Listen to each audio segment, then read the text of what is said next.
மூணே ஸ்டெப்பில் அசத்தலான நாட்டுக்கோழி கிரேவி எப்படி செய்கிறதுன்னு பார்த்துருவோமா?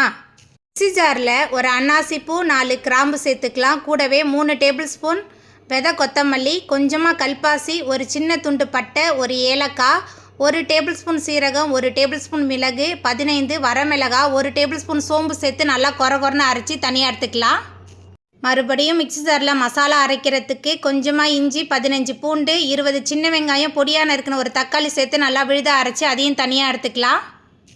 மண்பானையில் 3 டேபிள் ஸ்பூன் எண்ணெய் சேர்த்து எண்ணெய் சூடான பிறகு 1 டேபிள் ஸ்பூன் சோம்பு சேர்த்து பொரிஞ்சதுக்கு அப்புறமா பொடியாக நறுக்குன 10 சின்ன வெங்காயம் சேர்த்து வதக்கிடலாம். கூடவே கொஞ்சமாக கருவேப்பிலை மிக்சியில் சேர்த்து அரைச்ச விழுது சேர்த்துட்டு பச்சை வாசனை போகிற அளவுக்கு நல்லா கலந்துட்டு வதக்கிடலாம்.